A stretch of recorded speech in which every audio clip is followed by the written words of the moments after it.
எல்லாருக்கும் வணக்கம். உங்ககிட்ட உங்களோட ஆசை என்னன்னு கேட்டால் நீங்கள் என்ன சொல்லுவீங்க? வசதியான வாழ்க்கை, இல்லை கை நிறைய சம்பளம்? ஆனால் இதெல்லாம் இருந்தும் வயிறு நிறைய தண்ணி குடிக்கிறதும் வாய்க்கு ருசியாக சாப்பிட்றது மட்டுமே தன்னுடைய ஆசைன்னு சொல்லக்கூடிய மக்களும் இருக்காங்க.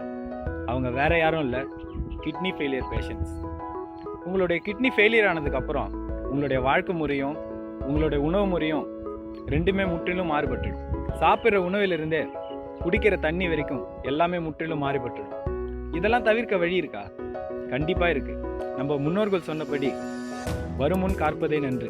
நம்மளுடைய கிட்னியை நம்ம ஆரோக்கியமாக பார்த்துக்கிட்டா கண்டிப்பாக நம்ம கிட்னி நம்ம உடம்பையும் ஆரோக்கியமாக பார்த்துக்கும். நம்மளுடைய கிட்னியை பாதுகாப்பாக பார்த்துக்க என்னெல்லாம் வழி இருக்குது வாங்க பார்க்கலாம். ட்ரிங்க் மோர் வாட்டர், அதாவது நீர் அதிகமாக குடிப்பது. ஒரு நாளைக்கு சராசரியாக நீங்கள் 2 லிட்டருக்கும் மேலே நீர் குடிக்க வேண்டியதாக இருக்கும். அப்படி நீங்கள் குடித்தா உங்களுடைய கிட்னி உங்களுடைய உடம்பின் நீர் அளவு மற்றும் அதனுடைய வேலையை சரிபட செய்ய மிகவும் உதவிகரமாக இருக்கும். அது மட்டும் இல்லாமல் உடம்புல உற்பத்தி ஆகக்கூடிய நச்சுப் பொருட்களை வெளியேற்றவும் சிறுநீர் கற்கள் வராமல் தவிர்க்கவும் அதிக நீர் குடிப்பது மிகவும் உதவிகரமாக இருக்குது.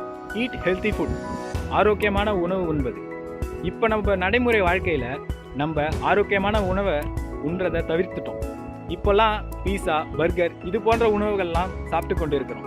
இதெல்லாம் தவிர்த்து விட்டு வெஜிடபிள்ஸ், நல்ல காய்கறிகள் மற்றும் பழ வகைகள் இந்த மாதிரி உணவெல்லாம் அதிக உட்கொள்ள வேண்டும். அது மட்டும் இல்லாமல் ஆரோக்கியமான உணவு மட்டுமே, நியூட்ரிஷன் ஃபுட்ஸ், வாழைப்பூ, நெரிஞ்ச முள் இது போன்று கிட்னிகளுக்கு பயன்படக்கூடிய, கிட்னிகளுக்கு மிகவும் உதவிகரமாக இருக்கக்கூடிய உணவுகளை உண்ண வேண்டும். டெய்லி எக்ஸசைஸ், தினம் உடற்பயிற்சி பண்ணுறது மூலயமா உங்களுடைய உடம்பு மற்றும் உங்களுடைய இரத்த சீர்நிலை இதையெல்லாம் ரொம்ப ஆரோக்கியமாக இருக்கும். உங்களுடைய உறுப்புகள், அதாவது உங்களுடைய ஆர்கன்ஸ் எல்லாம் சுறுசுறுப்பாக வைத்துக்கொள்ள இது ரொம்பவே உதவிகரமாக இருக்கும். மற்றும் இல்லாமல் உங்களுடைய உடம்பையும் மிகவும் ஆரோக்கியப்படுத்தும். உப்பின் அளவு, அதாவது ஒரு நாளைக்கு 5.8 கிராம், கிட்டத்தட்ட 6 கிராம் உப்பு மட்டுமே உண்ண வேண்டியதாக இருக்கும். இப்படி நீங்கள் உங்களுடைய உப்பின் அளவை சரியான நிலையில் பார்த்து கொண்டால் உங்களுக்கு இரத்த அழுத்தம் மற்றும் உடலின் நீர்நிலையை சீராக வச்சுக்க இது ரொம்பவே உதவிகரமாக இருக்கும். புரோட்டீன் லெவல், அதாவது புரதம். நீங்கள் புரத சத்து, அதாவது புரோட்டீன்ஸ் அப்படின்றது நம்ம உடம்புக்கு மிகவும் அத்தியாவசியமான ஒரு சத்து. அது காய்கறிகள் மற்றும் பருப்பு வகைகள் இதுலேயும் அடங்கி இருக்கு. அதிகமான புரோட்டீன்ஸ் ஆடு, கோழி போன்ற இறைச்சி வகைகளில் அதிகமாக உண்டு. இதெல்லாம் சரியான அளவில் சாப்பிட்டு வந்தால் நம்ம கிட்னி ரொம்பவே ஆரோக்கியமாக இருக்கும். ஒபிசிட்டி, அதாவது உடல் பருமன்.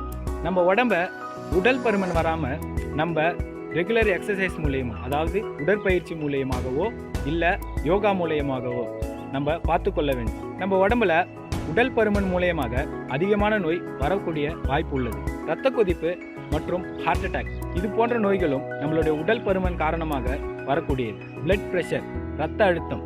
நம்மளுடைய இரத்த அழுத்தத்தை சீரான நிலையில பார்த்து கொள்ள வேண்டும். நம்மளுடைய இரத்த அழுத்தத்தின் அளவு எந்த அளவு உள்ளது என்று தினசரி பரிசோதனை செய்ய வேண்டும். நம்மளுடைய இரத்த அழுத்தத்தின் அளவு சீர்நிலையை கடந்துட்டா அதுக்கான சரியான மருந்துகளை உட்கொண்டு சீரான நிலையில வைத்து கொள்ள வேண்டும். டயபெட்டிஸ், அதாவது சர்க்கரை நோய். நம்மளுடைய உடம்புல சர்க்கரையின் அளவு, அதாவது சுகர் லெவல், இதன் அளவு சரியாக உள்ளதா என்று பரிசோதனை செய்து கொள்ள வேண்டும். அப்படி சர்க்கரையின் அளவு சரியா இல்லை என்றால் அதற்கான மருந்துகளை உட்கொண்டு அதை சீர்நிலையில் வைத்துக் கொள்ள வேண்டும். ஸ்கிரீனிங், அதாவது பரிசோதனை. 6 மாதங்களுக்கு ஒரு முறையாவது நீங்க உங்களுடைய உடலில் உள்ள எல்லா உறுப்புகளும் சரிவர உள்ளதா என்று பரிசோதித்துக் கொள்ள வேண்டும். பிளட் டெஸ்ட், யூரின் டெஸ்ட் இது போன்ற பரிசோதனைகளை மேற்கொள்ள வேண்டும். இதன் மூலயமாக உங்களுடைய கிட்னி சரிவர உள்ளதா என்று நீங்க தெரிஞ்சு கொள்ளலாம். சரி, கிட்னியை பாதிக்கக்கூடிய விஷயங்கள் என்னெல்லாம் இருக்கு, நம்ம என்னெல்லாம் தவிர்க்க வேண்டும்? ஸ்மோக்கிங், புகைப்பிடிப்பது. அதாவது புகைப்பிடிப்பதன் மூலயமாக நம்மளுடைய உடம்புல இரத்த அழுத்தத்தின் அளவு அதிகரிக்கும். அதனால உங்களுடைய கிட்னி பாதிக்கக்கூடிய அபாயங்கள் அதிகமாகவே உள்ளது. கிட்னி மட்டும் இல்லாமல் உங்களுக்கு ஹார்ட் அட்டாக் வரக்கூடிய வாய்ப்புகளும் ரொம்பவே அதிகமாக இருக்கு. Drinking too much of alcohol, அதாவது அதிகப்படியாக மது அருந்துவது. குறிப்பிட்ட அளவில் மது அருந்தினா அது எந்த பாதிப்பையும் ஏற்படுத்தாது. ஆனால் அதுவே அதிகப்படியான மது அருந்தினா கண்டிப்பாக உங்களுடைய கிட்னியை பாதிக்கக்கூடிய அபாயமும் உள்ளது. பெயின் கில்லர்ஸ், வலி நிவாரணிகள், அதாவது வலியை போக்கக்கூடிய மருந்துகள். நீங்க வலியை போக்கக்கூடிய மருந்து அதிகமாக உட்கொள்றதுனால, அதாவது தினசரியாவே தலைவலி, முதுகுவலி போன்ற வலிகளுக்காக தினசரியாவே உட்கொள்ளும் பழக்கம் உடையவர்களுக்கு கண்டிப்பா கிட்னியை பாதிக்கக்கூடிய அபாயம் உள்ளது. ஸ்டாப் யூரினேஷன், அதாவது சிறுநீரை கட்டுப்படுத்துவது. நம்மளுடைய உடல் எப்ப நம்ம சிறுநீரை வெளியேற்றணுமோ அப்போ நமக்கு அதை தெரிவிச்சிடும். ஆனா அப்படி வெளியேற்றாம நம்மளுடைய உடலுக்குள்ளேயே அதை நிறுத்தி வச்சிருந்தா அது சிறுநீர் கற்கள் உருவாக வழிவகுக்குது. அந்த சிறுநீர் கற்கள் உருவாகி உங்களுடைய கிட்னியை பாதிக்கக்கூடிய அபாயம் உள்ளது. அவாய்ட் ஹை புரோட்டீன் டயட், அதாவது அதிகப்படியாக புரத சத்து உள்ள பொருட்களை உட்கொள்ளுவது. அதிகப்படியான புரோட்டீன் சாப்பிட்றதுனால நம்மளுடைய கிட்னி பாதிக்கக்கூடிய அபாயம் உள்ளது. அதாவது புரோட்டீன் உள்ள பொருள் மட்டுமே சாப்பிட்றத தவிர்க்க வேண்டும். அன்கண்ட்ரோல்டு ஹை பிளட் பிரஷர், அதாவது கட்டுப்படுத்தாத ரத்த அழுத்தம். நம்ம உடம்புல நம்மளுடைய ரத்த அழுத்தத்தை சீரா வைத்துக் கொள்ளலனா கண்டிப்பா அது நம்மளுடைய கிட்னியை பாதிக்கும். அன்கண்ட்ரோல்டு ஹை டயபெட்டிஸ், அதாவது கட்டுப்படுத்தாத அதிக சர்க்கரை.